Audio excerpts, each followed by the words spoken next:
இந்த மனிதரை பாருங்கள். 8 வயதில் இஸ்லாத்தை ஏற்றார். இஸ்லாத்தை 0விலிருந்து 3 தலைமுறை வரை கண்களால் பார்த்துள்ளார். ஆனால் அவருடைய வயதான காலத்தில் அவர் இதை பார்க்க நேர்ந்தது. அவர் கண்முன்னே இஸ்லாத்தின் கண்ணியம் சீர்குலைக்கப்படுவது. முஸ்லிம்கள் இரு பிரிவினராக சண்டையிடுகின்றனர். ஒவ்வொரு யுத்தத்திலும் 8000 10,000 முஸ்லிம்கள் கொல்லப்படுகின்றனர். இதில் அதிகமானோர் சஹாபாக்கள், ரசூல்லாவிடம் பாடம் கற்றவர்கள். ரசூல்லாவின் ஒரு அழைப்புக்கு லப்பைக் என ஓடி வந்தவர்கள் அவர்கள். ஹலிஃபா அலி அவர்கள் கூஃபாவின் ஒதுக்குப்புறமாய் இருந்த ஒரு கிணற்றின் ஓரமாய் நின்று, யா அல்லாஹ், இந்த உம்மத்திற்கு என்ன ஆனது என்று அழுதவர்களாக இருந்தார்கள்.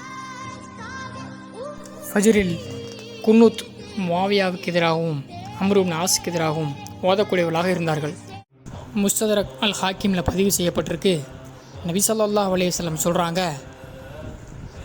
ஒரு மனிதர் தன் வாழ்நாள் முழுவதும் ஹஜருல் அஸ்வத் மக்காமை இப்ராஹிமுக்கு நடுவே நின்று தொழுதவராக இருந்தாலும், வாழ்நாள் முழுவதும் நோன்பு நோற்றாலும், அவருடைய உள்ளத்தில் நபி அவர்கள் குடும்பத்தின் மீது வெறுப்பு இருந்தால் நிச்சயமாக அவரை அல்லாஹ் நரகில் நுழையச் செய்வான்.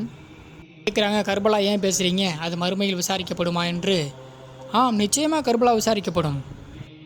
உங்களது சுவானம் அல்லது நரகம் அஹ்லுல் பைத்தின் நேசத்தை கொண்டே தீர்மானிக்கப்படும் என்ற நிலையில் இருக்கும்போது நீங்கள் அதை பற்றி விசாரிக்காமல் விட்டுவிடப்படுவீர்கள் என்று நினைத்து கொண்டீர்களா என்ன? நிச்சயம் அல்லாஹ் அஹ்லுல் பைத்தை பற்றி விசாரிப்பான்.